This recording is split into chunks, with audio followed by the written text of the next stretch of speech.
Hello,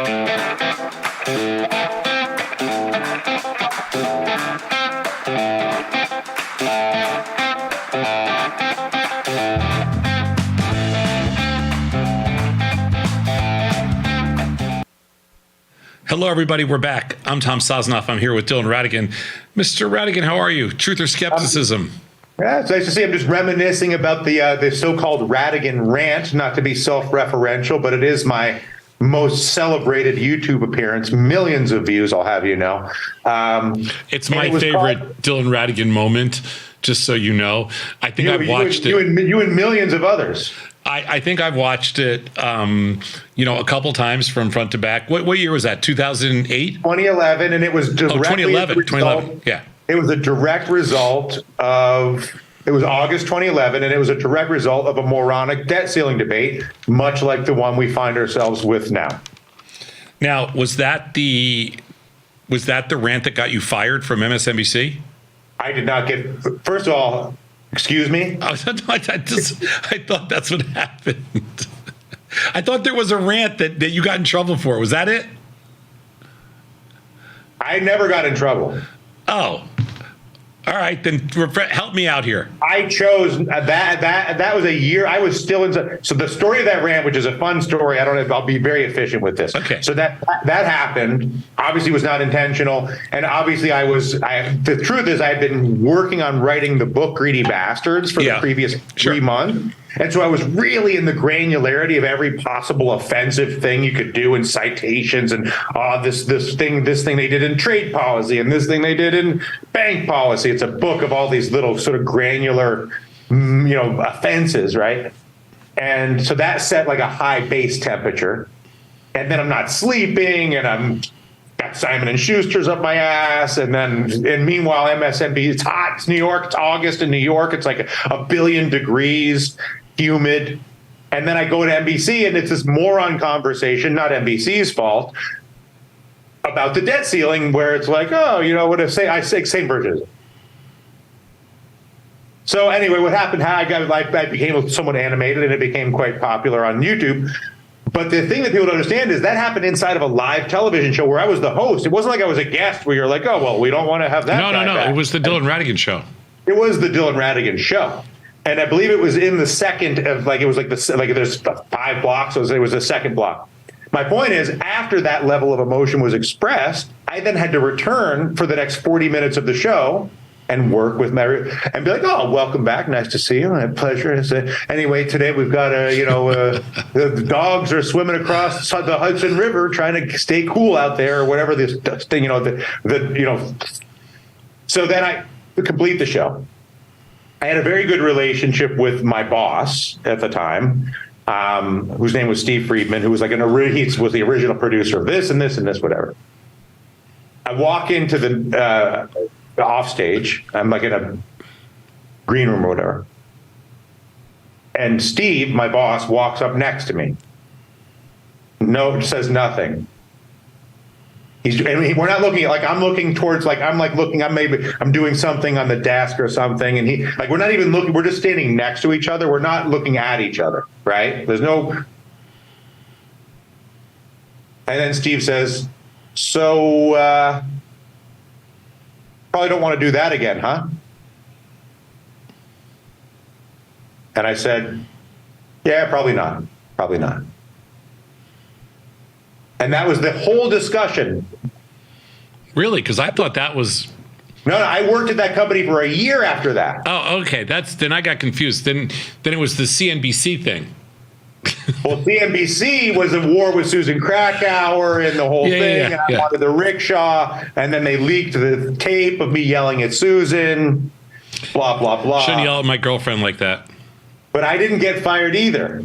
That I had offers in both situations. Okay. Then it's a rumor. It was a rumor. I didn't know. Well, it's a rumor that I think you started. I didn't start. You just did it here you just did it in. This is millions of people are watching this.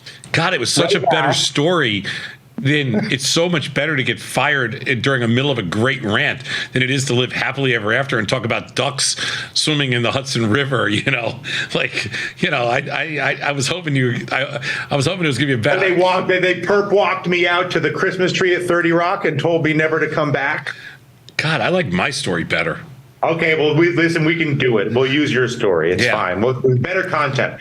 So the point is, debt ceiling's upon us once again. The debate is upon us once again. Let's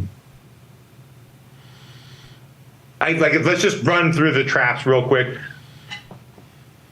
Actually, I don't even want to run the traps because it's so stupid and so offensive, and I can't generate that level of emotion. But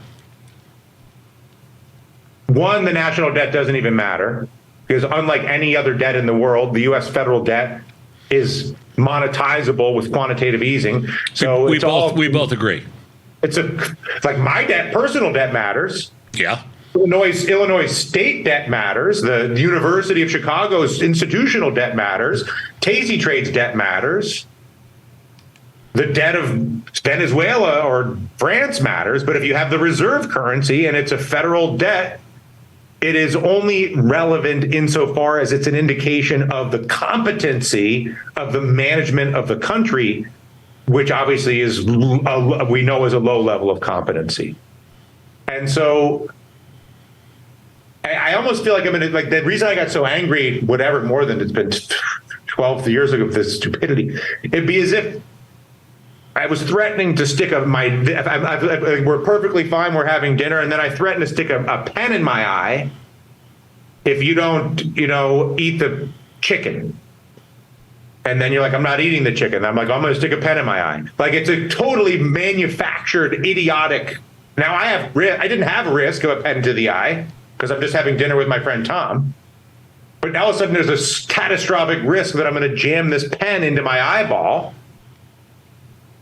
because I want you to eat chicken. That's the debt ceiling debate. Okay. Listen, here's the crazy thing.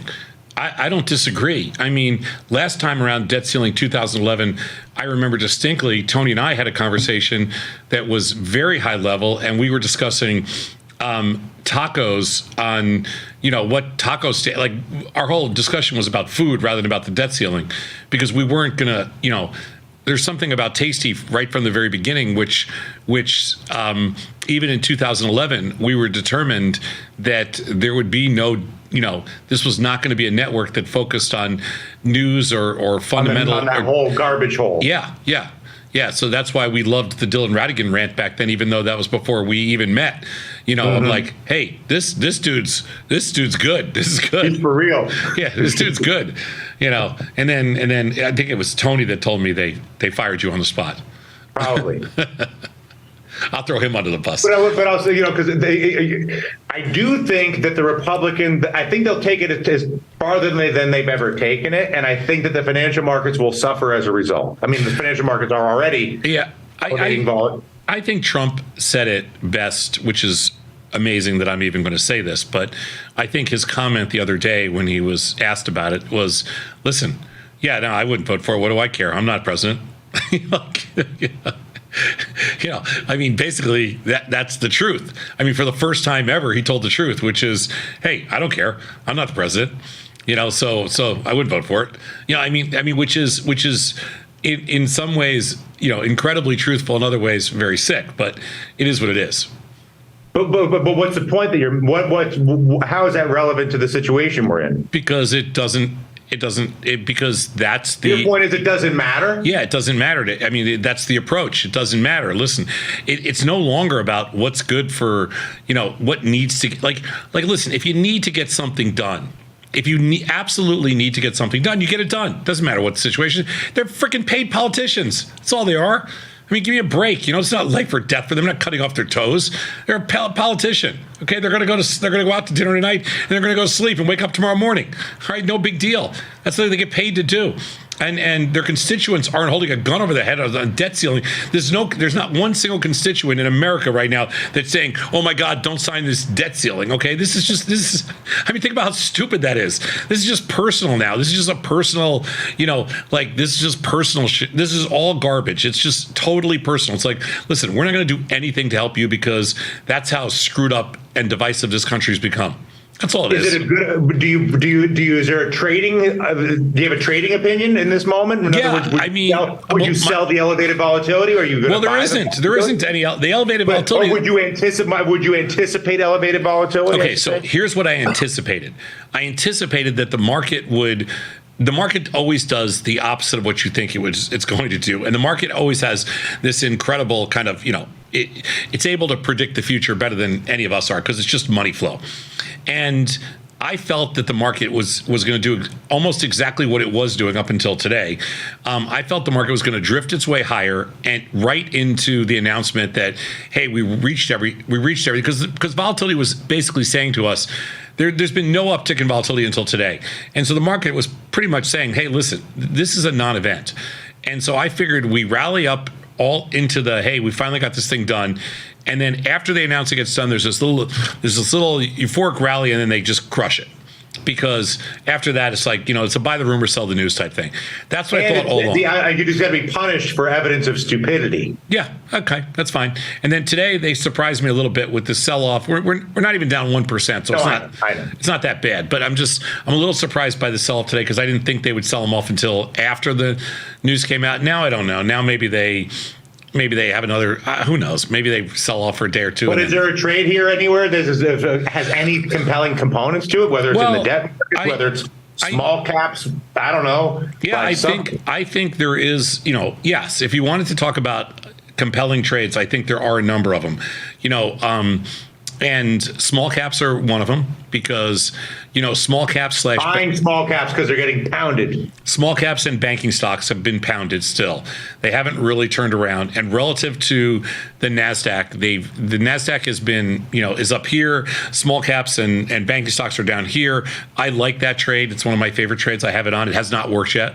That's one trade. Small caps using an index, or you pick a basket of names? No. Using indexes. You don't need to pick baskets of names anymore. Okay. And so we are actually long Russell right now, short NASDAQ. That's one of my biggest positions.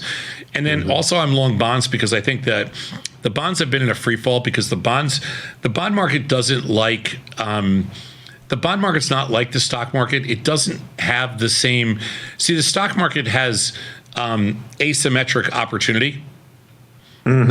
So the stock market has the ability to take something can go from 1 to 10, let's just say, but it can only go from 1 to 0 on the downside. So the stock market has this weird looking curve that is this asymmetrical curve with unlimited upside. The bond market doesn't have unlimited upside. The bond market's very different. So the bond market trades with a much more even distribution curve, and the bond market has equal risk to the upside and downside. So I think the bond market is very oversold on a short-term basis. So I like bonds here, which I never, ever, ever like. I like bonds here. I think interest rates are a little bit rich right now based on whatever uncertainty is there because there's this normal distribution curve. And I think the stock market is much more fairly priced, but I think NASDAQ's rich relative to the Russell. And also, the bond market has been going down and NASDAQ stocks have been going up, so something's got to give there as well. It only makes sense that either bond's going to go up or NASDAQ's going to go down. It only makes sense to me. Meaning long bond, long Russell, and short triple Q as a 3. Yep. Exactly. You can do any combination of stocks, futures, whatever you want. And those, I think, are the most interesting plays on the board. There's also, there's still banking plays I think are cheap. Personally, I think China is really cheap right now relative to U.S. stocks.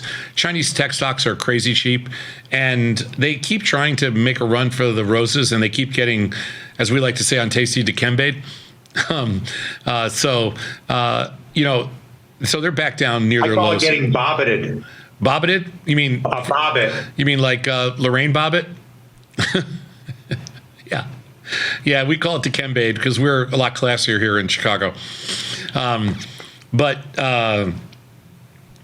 So I kind of think Chinese stocks are cheap, and then there's assorted, there's a few other assorted plays. But when you say, is there something to do? There's always something to do. No, of course. I'm just saying, but I mean, I've actually been looking at this now more from a trading or an investing standpoint instead of from a political standpoint. I'm like, these idiots. Well, there is no political standpoint. There's no. I'm just saying, these idiots may. Yeah. Well, clearly not. Yeah. Yeah. But these idiots, listen. From where I'm sitting, I'm like, these idiots might let them run it into the ground a little while. It'll just make good things cheaper, and they're going to solve it. Like, there's 100% chance it'll get solved. Yes, the U.S. is not defaulting. We're not defaulting on our treasury obligations. Yes, that's not going to happen. People that have 90-day and 1 year and 2 year and 5 year treasuries do not have to worry about the safety of their investments. That is 1,000%. I actually have a banker that called me, and a friend of mine, and she said to me, she goes, should I be worried about any of my customers that are in T-bills and these kind of investments? And I'm like, you're kidding, right? Like what do you think? We're not, the United States is not falling into the ocean right now. The whole thing's a contrived problem to begin with. Yeah, we're the most powerful. We have the most vibrant economy, the most powerful nation with the most capital in the whole world. Nothing's going to happen. Do you think if they don't solve the debt crisis, Apple's going to be a worse firm tomorrow? Maybe it gets cheap for a day. Yeah, I don't even know. I'm like, something might get cheap here just on the stupidity. Yeah. Stupidity. So the one thing you can never measure in markets is whatever level of emotion we're going to get to. Like, the cool thing is you can measure fear, because fear trades. So via volatility indexes, whatever else. So fear is a trading vehicle. But what you can't measure is emotion. So what trading really comes down to is it's not about fundamentals. It's not about technicals. It's just, at what level does emotion get to an extreme? And at that point, when does emotion reverse? Because the nothing ever really changes. Like I said, think about this. Debt crisis doesn't get solved. So let's say you go past the deadline and Apple goes down $2. Is Apple, or goes down? What's Apple trading for? Yeah, it's trading for $170. So let's say it goes down by $3.40. So it goes down by 2%. Is Apple really worth 2% less just because? No, of course not. So it's just a function of where does that emotion even itself out? I literally think the only reason they created the debt ceiling was to give the politicians a political football to play with for their own pleasure. An easy one, too. Purpose. An easy one, a layup. All you guys have to do, all you people have to do is approve something. It's the only thing you have to agree on.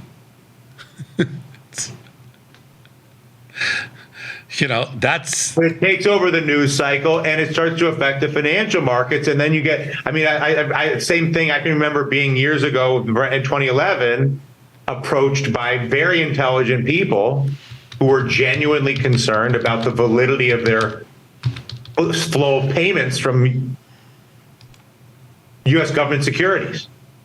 Well, it goes into people's heads. It affects people's.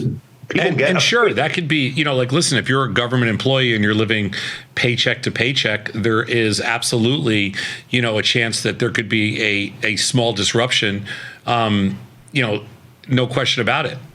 But it's not like, that's it. That's where I kind of draw the line. That's going to be the extent of it. And yeah, if you're waiting for a payment from a expiring T-bill that maybe, whatever, if it's a coupon payment or something, maybe it's delayed by a couple of days or a week or a month. I don't know, but you're not going to lose.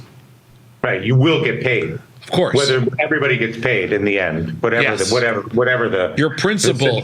Listen, we could yes, there's absolutely no way that not guaranteeing it's not even, I'm not even going to talk about it because it's a stupid discussion. All right. Why do you think? Actually, I know why. I'll try this a different way. Is there a way for people to understand that the federal debt is different than every other debt on Earth? because of the reserve current. Like, in other words, I feel like that people are constantly manipulated into fear about the debt or the deficit, which I believe is consequential insofar as it reflects bad management and abuse of the reserve currency, maybe, or bad revenue this or bad expense that. But it's not really debt in the sense of anybody else's debt on earth, whether it's an individual, institution, or other nation state. Well, but it's perceived to be through that same lens, which I think is detrimental. I mean, I think that part of being a really, I don't even want to say a good politician. It's definitely not a good politician, but part of being, part of being in control, or at least thinking you have control, is making sure that nobody else has that control. Like, it's basically monopolizing the narrative.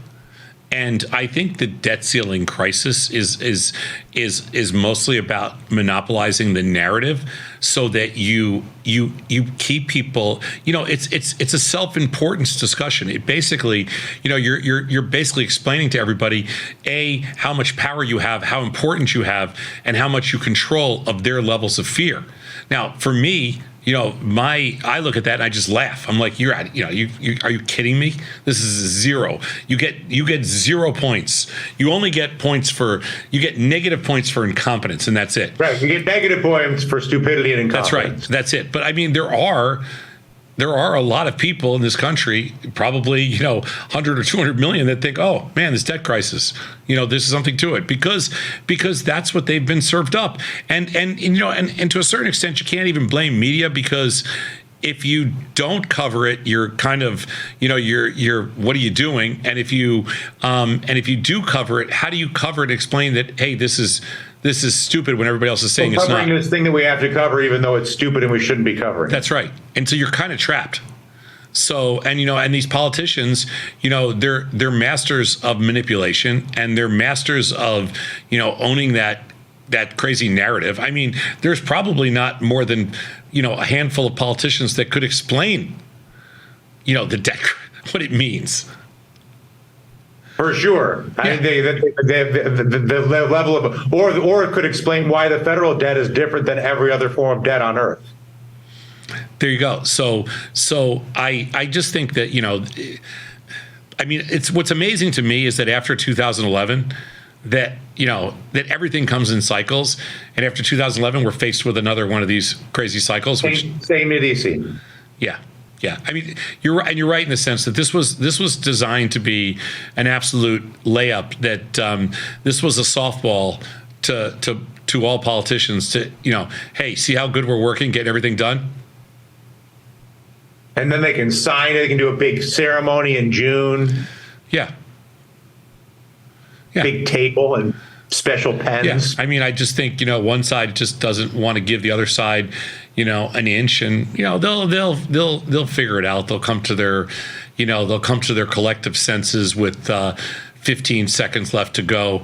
I mean, but sometimes you got to remember, there's giant egos, and politicians have giant egos, but politicians are ultimately have a different motivation than so the greatest egos in the world. All right, let's talk about this. The biggest egos in the whole world, to me, are owners of sports teams. The biggest egos, like more than prime ministers or presidents, gazillion times more, because you can vote somebody out of being a prime minister or president, whatever. But what about like Putin or Orban? Putin's a little bit of a different, but yeah, he's going to end up dead. He knows it, with a bullet to his head. But whatever. Yes, but the biggest egos sports team owners. Doesn't matter who it is. It's just sports team owners. Billionaires, multi-billionaires with lots and lots of money, whether it be the Jerry Joneses or the old Al Davises or the Morris family, whatever it is. Doesn't matter what family it is. The Rooney family, pick a family. I like the Eddie DeBartolo. Remember when he was Eddie DeBartolo, the Wirtz family. Great. Doesn't matter who it is. Mark Cuban does a good job being a egomaniacal. Whatever it is, they all have billions and billions and billions of dollars, and so they sit in a room together, and they will go past the deadline, and they will allow for a strike. They will destroy their own enterprise They will stick the pen in their eye. They will stick the pen in their eye to not to give 1 inch, because they have the greatest egos in the entire world, and there's nobody even close to them, to owners of sports franchises. Okay, after that, everything normalizes. And politicians are way down. Politicians will not stick the pen in their eye. They will not go that far. They're not billionaires. They have the balls. They don't have the balls. Because they shouldn't. They don't have 2, 3, 10 billion sitting around in case it doesn't work out. What about the Hollywood studio chiefs with the writer's strike and all this? Hollywood studios, you could argue maybe like a Harvey Weinstein type character. They're a couple notches down, because they also are subject to, they can be fired by the board and all this kind of stuff. These owners, nothing can happen to them unless they commit a crime. You cannot hurt them. They are untouchable. Politicians are absolutely touchable for a million different reasons. They are so far down the totem pole, and so these guys will not stick the pen in their eyes. They won't take their own lives. They will not destroy their franchise. This is a guaranteed, lifetime achievement award. It's a franchise. They will figure it out. They will settle. Period. The only risk, and I agree with everything you said, but the only perceived risk is that some members of the Republican Party are so ignorant and so ill-informed relative to the consequences of their actions that they may do it not because of ego, but because of abject ignorance. Yeah, well, you can't teach smart. And so that creates risk, right? If you're so stupid. Yes, it does. But hopefully, I'm saying that's the only risk. Yeah, we're playing a game of law of large numbers here. What is there? 400. I forgot how many people are total. What is it? 400. How many? 435. People? Okay, whatever it is. Yeah. So you've got you're playing law of large numbers. There has to be some. You can only have so many people with an IQ of under 90. And so even if 100 of them are that stupid. Yeah, well, you can easily have 100 with an IQ of under 120, but IQs of under 90, you've only got a handful. And I'm not kidding when I say that. That's what I believe. And again, law of large numbers will take over, that kind of stuff. But it's just a different world. When did you come up with this theory on the biggest egos in the world is sport professional, bigger than what about a movie star? Brad Pitt, Tom Cruise, But those guys get humbled. Beyonce, Jay-Z. They're huge too, but they get humbled. Even the billionaires like Kanye West, they get humbled, and it's a different world. They live a different world, a different lifestyle. They don't have $10 billion. They don't have that same world. The owners of sports teams are a different world. They're a different world. There's nobody like them. My favorite professional sports team owner, to emphasize your point, is I can't even remember his name right now, but it'll come and everybody will yell at me because I forgot it. But it's the Knicks owner who allowed the Knicks to be horrible. Oh yeah, decades. You're talking about. I was thinking Madison Square Garden, but it's. Oh my God, I hate. He wants to play the guitar all the time. Yeah. He doesn't care. I'll think of it in 2 seconds. But yeah, he doesn't care if the team's good. He doesn't care if the seats are full. Doesn't care. Because you could argue there's some accountability for the team owner, because if they can't sell tickets and if they can't win championships, and Was it Nolan? Why can't I think of the name? The entire Tasty audience is going to they're going to shame both of us. I know. I said Nolan, but I don't think. The Knicks owner. I'll think of it. Dolan. Was it Dolan? Dolan. That's it. Yeah, Dolan. Yeah. Dolan. But Dolan's a classic example where he's like, I'm going to walk around and play guitar badly as a rock and roll star. I'm going to leave the building half empty and the team half full, and I don't care. Yeah, that's okay. It's just. But anyway, that. What are you doing? Yeah, that just made my point. What do you do and mess around in China again? The one thing you've said in the last 30 minutes that shocked me, maybe even disturbed me. What? Was your return to your? You have this desire to love Chinese stuff. No, I don't. You do. For 10 years, I've been sitting here, and you're like, oh, the Chinese stuff. Here's the thing. So China disgusts me, because China, as the way Chinese government works and the way politics works in China, they are the most. People always say to me, they always say things like man, look how fast China grows. Look how good China works. Look at all the stuff they can build. Look at all the stuff they can do. They are the most dysfunctional family in the world. China is completely dysfunctional. Nothing works. And so their market structure reflects the fact that nothing works. But again, I'm going to get back to this law of large numbers thing. There's so much technology. There are so many smart people, and there is enough capital, not outside capital, but enough internal capital to fund different things that the equity inside of the Chinese kind of financial ecosystem is trading at a huge discount to what U.S. equity prices are in the tech world. Absolutely. For a reason. Yeah. You say it's a discount, but I would say it's fairly priced, reflecting. The reason is because they have dysfunctional parents. And when the parents are dysfunctional, the kids trade cheap. And yes, but which is fair value for the kids because that's not their. We have dysfunctional parents here too, but our system here actually works.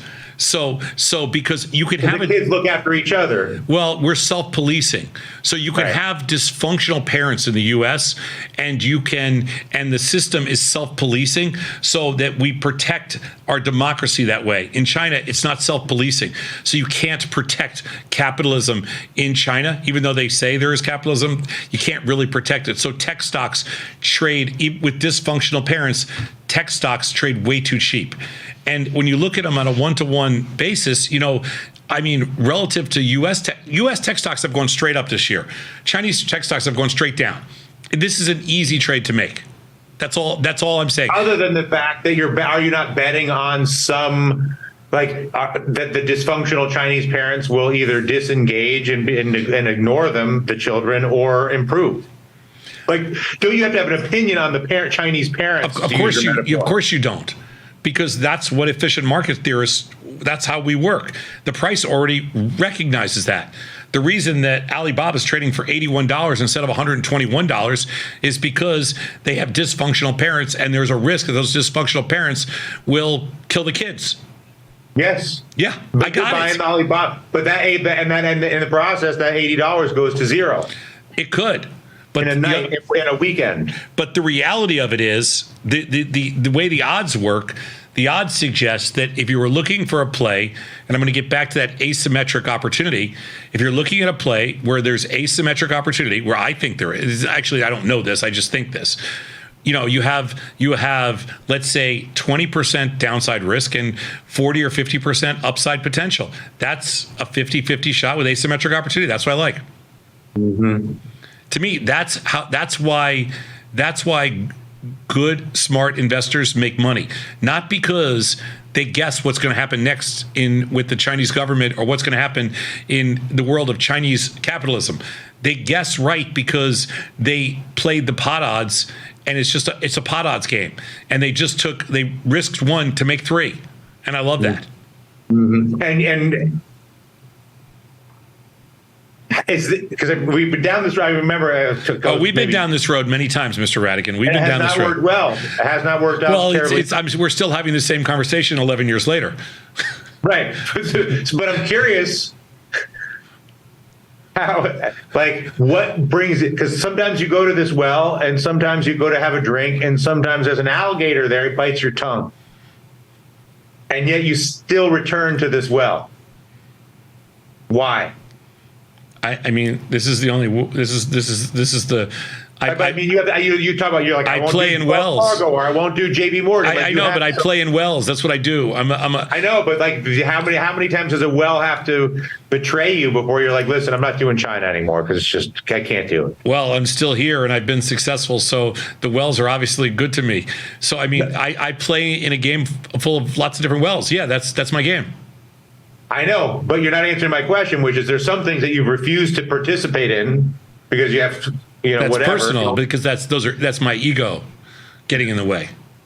Yeah, when you're saying Wells Fargo or Volkswagen or whatever. Right. I just have some personal things where I feel like, we have. But you don't. But my point is, you don't take the Chinese issues personally when it goes the other way. I don't. Not the same way I take Wells Fargo or Volkswagen. Yeah. or Why lots of not? other companies. I don't know why not. I mean, It's irrational. China never, I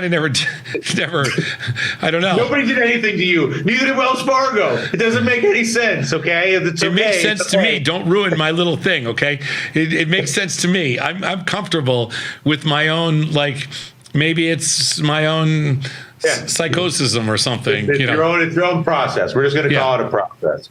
I find it entertaining. Is it only Alibaba, like FXI? I mean, how far and then can we go? No, I'm in the water can we go? Right now I'm in Alibaba and Baidu, but I mean, and JD. I have 3 Chinese stocks. I don't have any FXI at the moment. I would consider it. It's a hard stock to make money, and especially when the IB rank is, is all the way down to like 6, where it is now. I'm just checking. Yeah, 6. So that's the only reason I'm not in that. It's just because there's no fat on the bone. There's no fat on the bone. There's nothing that I'm a put seller, right? So if I go out to July, the 25 puts in there are 45 cents. That's not my, if I'm gonna go down the tubes, if I'm gonna go down in a blaze of glory, or in a giant fireball, betting on China, I'm going down with Alibaba or Baidu or something that's got some. Or at least there was a chance that you could get paid. Yeah, exactly.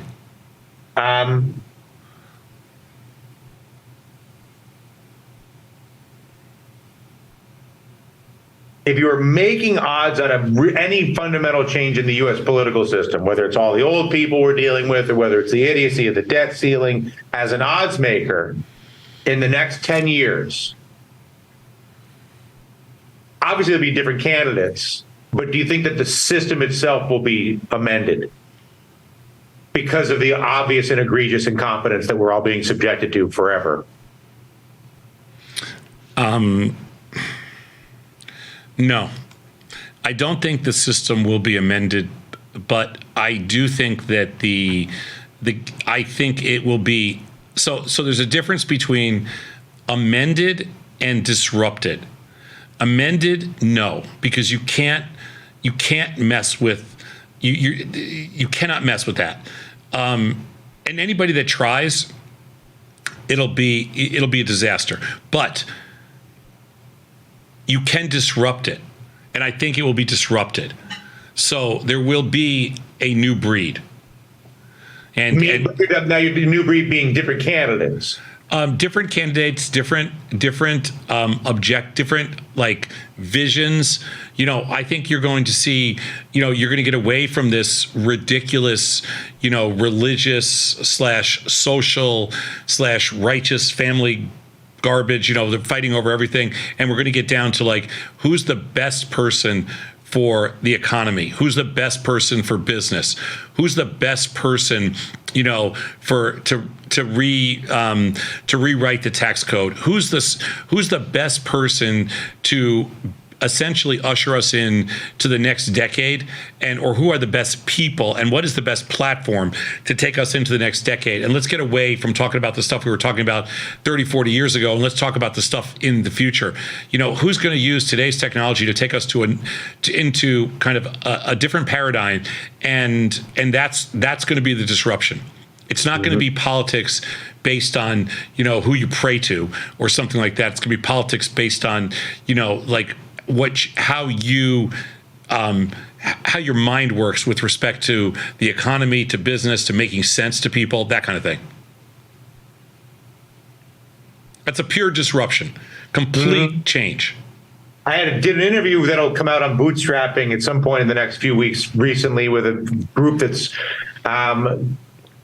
doing some sort of a private contract with private homeowners. So they would go to, and then they're taking what amounts to an equity investment in a private home, and then they're putting it, and then they're recording a record of that investment and fractionalizing it on the blockchain. And now, and they're saying, well, anybody can buy. I can buy $100 worth of Tom's house, or $100 worth of some house in Laguna You could have Beach. bought $100 worth of Mage, which is the horse that won the Kentucky Derby.